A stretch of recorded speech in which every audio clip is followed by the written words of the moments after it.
नवविश्वाचा हा निर्माता, नवविश्वाचा हा निर्माता, ब्रह्मा भाग्यविधाता,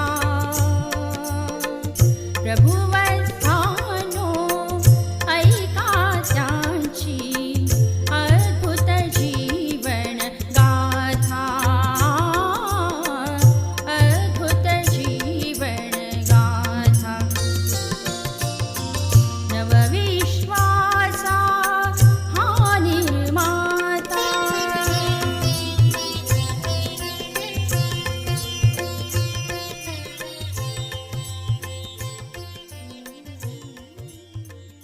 ओम शांती. श्रोते हो, आज आपण ब्रह्माबाबांच्या जीवन कहाणीची 18वी कथा ऐकणार आहोत. कथेचे शीर्षक आहे नव्या शरीरात प्रवेश केल्यानंतरची शिवबाबांची पहिली अव्यक्त वाणी.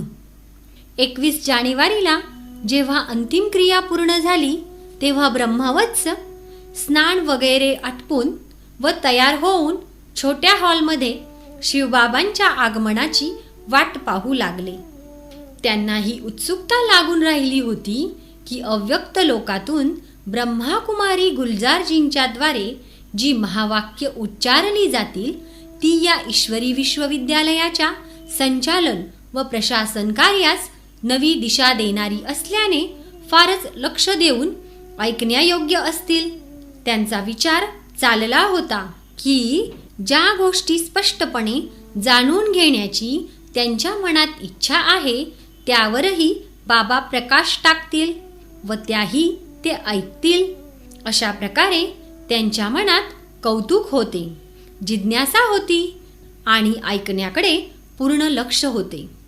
संध्याकाळी सारा हॉल गच्च भरून गेला होता. बाहेरही भाऊ बहिणी बसल्या होत्या. ठरलेल्या वेळी ज्यांना बाबा गुलजार नावाने संबोधित त्या ब्रह्माकुमारी हृदयमोहिनीजींनी स्थान ग्रहण केले. सर्वजण योगाभ्यासरूपी पुरुषार्थास लागले. काही वेळेनंतर शिवबाबांनी त्यांच्या शरीरात प्रवेश केला आणि त्यांनी हळूहळू व हलक्या हलक्या आवाजात महावाक्य उच्चारण्यास सुरुवात केली. सर्वांनी एकाग्र होऊन पहिली वहिली अव्यक्तवाणी ऐकली. बाबा म्हणाले, सर्व अव्यक्त मूर्त होऊन बसला आहात. व्यक्त रूपात राहून अव्यक्त स्थितीत राहावयास हवे. जेव्हा अव्यक्त स्थितीत स्थित व्हाल तेव्हा त्या स्थितीत कसली गुंतागुंत असणार नाही. व्यक्त व अव्यक्त दोन्ही स्थिती संगम युगात तुम्हा वत्सांच्याच आहेत. वर्तमान काळाचे सर्व पार्ट या सृष्टी ड्रामानुसार तुम्हा सर्वांना आणखीनच शीघ्र अव्यक्त बनविण्याचे साधन आहे. डगमग होण्याची काही गरज नाही. सुरुवातीस यज्ञाची स्थापनाही अचानक झाली होती. जेव्हा तुम्ही सुरुवातीस यज्ञ स्थापन होताना आला होतात तेव्हा तुम्हा सर्वांकडून निश्चयपत्र लिहून घेण्यात येत होते. हाच निश्चय लिहून घेण्यात येत असे की जरी ब्रह्माही निघून गेले तरी सुद्धा आमचा निश्चय अढळ आणि आमची अवस्था स्थिर राहील. हे निश्चयपत्र तुम्हास आठवते का? निश्चय त्याला म्हणतात ज्यात कोणत्याही प्रकारचा, कोणत्याही स्थितीत, कोणत्याही विघ्नाच्या वेळी संशय येत नाही. परिस्थिती तर बदलतातच आणि बदलतच राहणार. पण पूर्वी जसे तुम्ही गाणे गात होता की बदल जाए दुनिया न बदलेंगे हम, तसेच तुम्ही सर्व निश्चयी बुद्धीचे वत्स आजच्या सभेत बसला आहात. तुमची मम्मा तुम्हा सर्वांना सांगत असे की निश्चयाचे जे काही आधार आतापर्यंत उभे आहेत ते सर्व आधार सुटणारच आणि सुटले तरी त्यांचा पाया मजबूत आहे. जर पाया मजबूत नसेल तर आधाराची आवश्यकता आहे. आधार कोणता? बाबांचा आधार, संघटनेचा आधार, परिवाराच्या नियमांचा आधार सोडू नका. पण परीक्षेच्या वेळी जे दृश्य पुढे येते त्यात निश्चय तर तुटत नाही ना. श्रोते हो, आपण ऐकणार आहोत दृढनिश्चयी वत्साची अवस्था आणि बाबांनी दिलेला आगाऊ सावधगिरीचा इशारा. निश्चय अतूट असतो, तोडूनही तो तुटत नाही. असेच निश्चय बुद्धी वत्स गळ्यातले हार होत. ब्रह्मा तुमचे फार लाडके आहेत का? होते नव्हे, आहेत. तर ते नव्हते का सांगत की निश्चयाचा पाया इतका मजबूत पाहिजे ते? गोष्टी तर सर्व पूर्वीच सांगितलेल्या आहेत. वेळेवर आठवणे हाच तीव्र पुरुषार्थ होय. आठवण करा. तेही तुम्हा मुलांना निश्चयाचा पाया मजबूत बनविण्यास सांगत होते ना.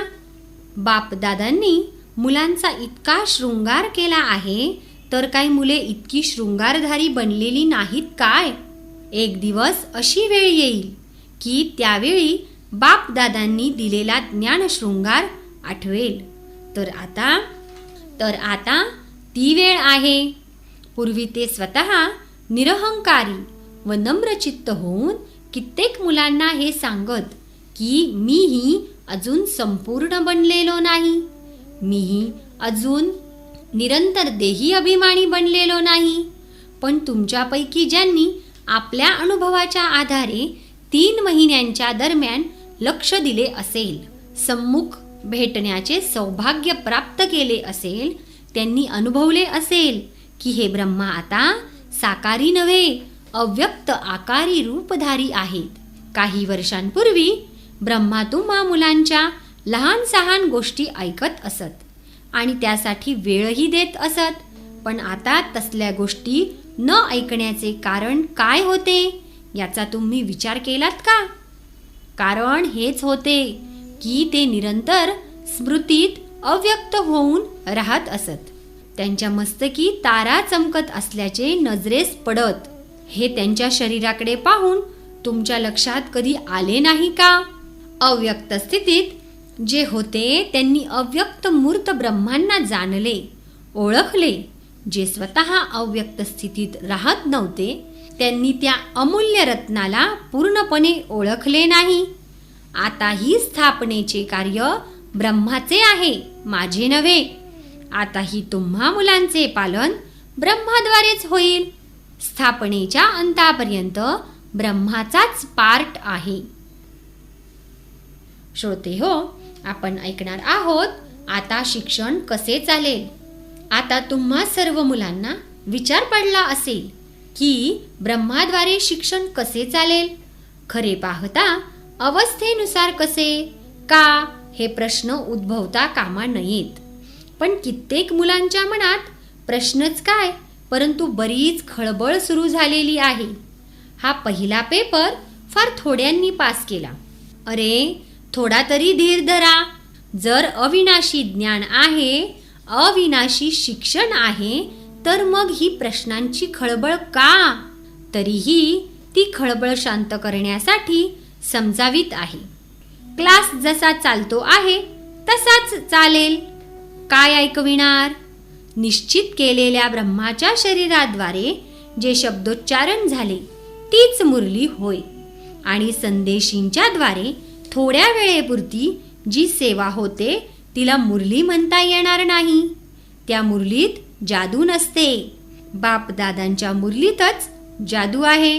म्हणून ज्या काही मुरल्या उच्चारल्या गेल्या आहेत त्या सर्व पुन्हा वाचावयास हव्यात. पूर्वी जसे टपाल जात होते तसेच ते आबोहून नियमित मुख्य सेवा केंद्रांना जात राहतील.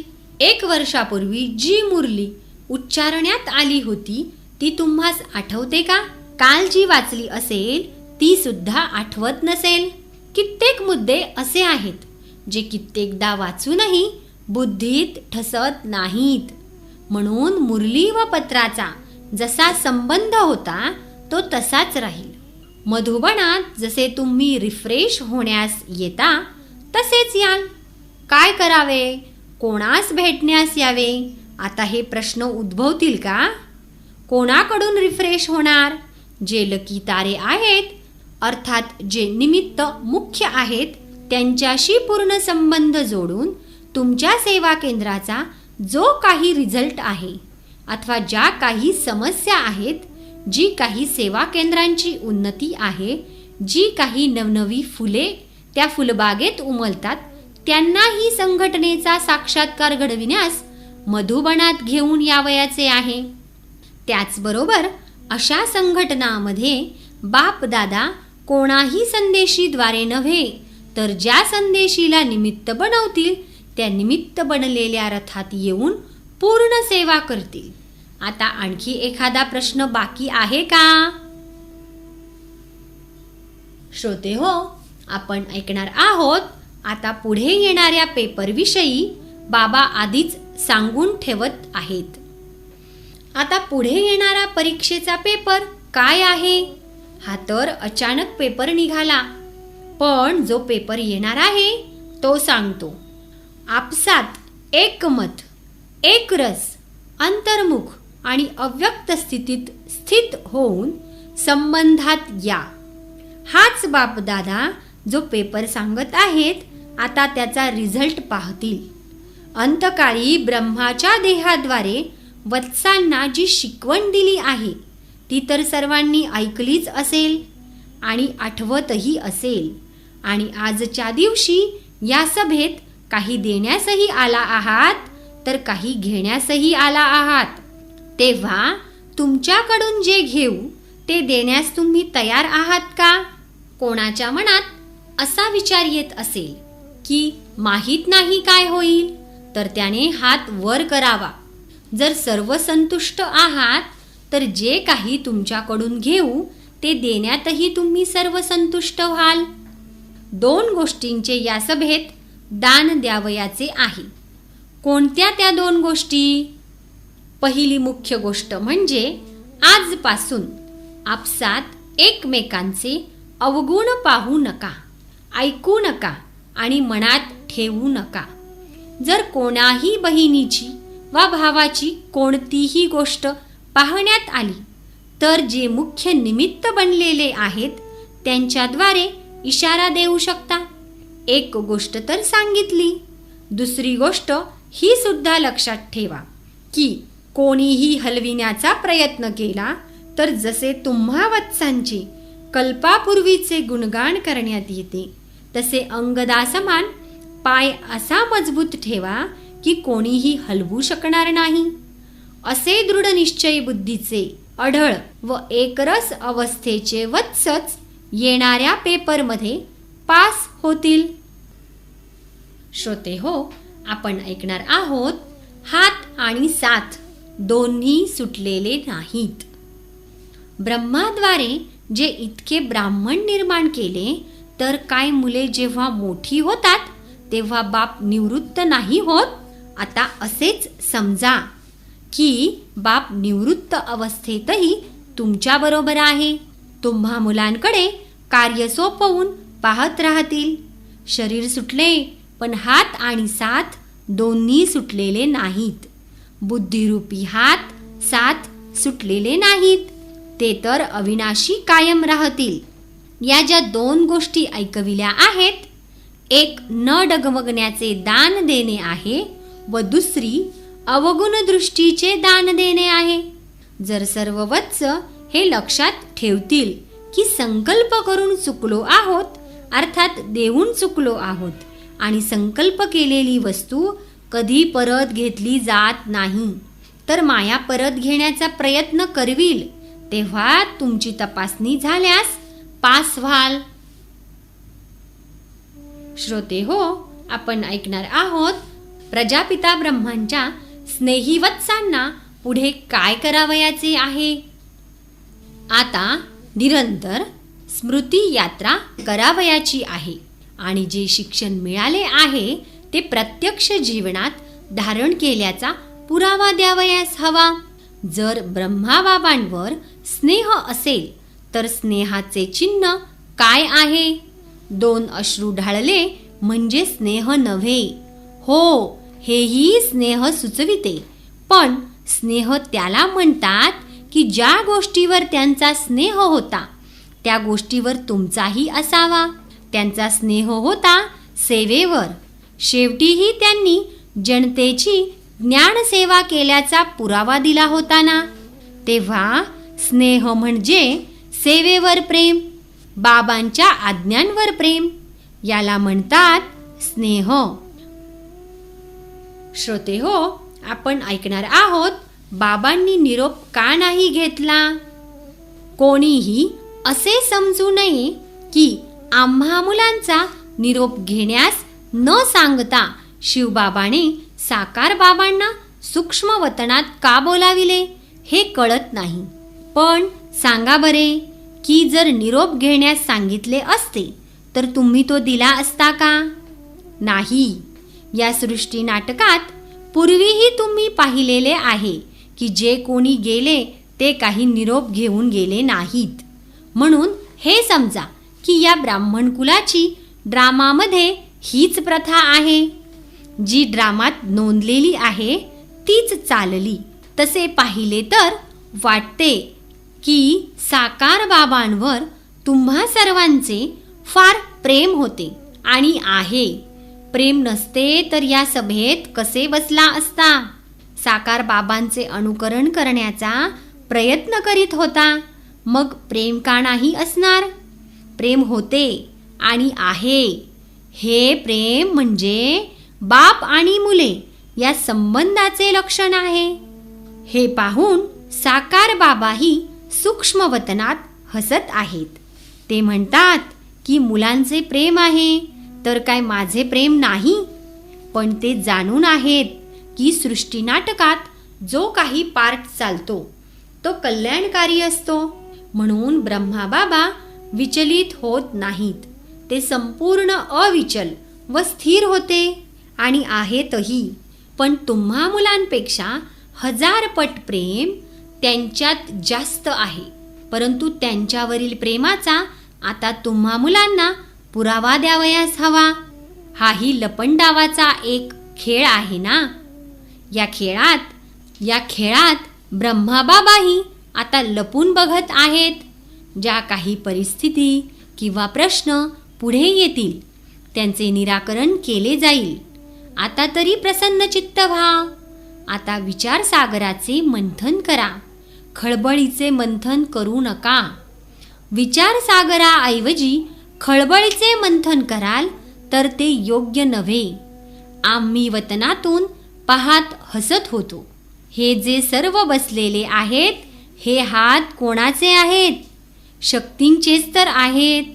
ज्या शक्ती घेतल्या आहेत त्या आता प्रत्यक्षात आणा. भारत माता शक्ती अवतार. अंतिम घोषवाक्य हेच असेल. हे प्रत्येक वेळेस साकार ब्रह्माही तुम्हास सांगत असत की मुलेच बापाला प्रत्यक्ष करतात. म्हणून आता ती वेळ आलेली आहे. आता तुम्हा मुलांना बापाचे नाव महान करावयास हवे.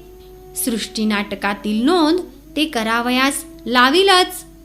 साकार बाबांनी सांगितले आहे मुलांना भेटावयास येईन. आता प्रिय बापदादांच्या अव्यक्त वाणीद्वारे वत्सांच्या कित्येक प्रश्नाची उत्तरे मिळाली होती. त्यांना या ईश्वरी विश्वविद्यालयाचे पुढील संचालन व प्रशासन कसे राहील याची रूपरेषा कळली होती.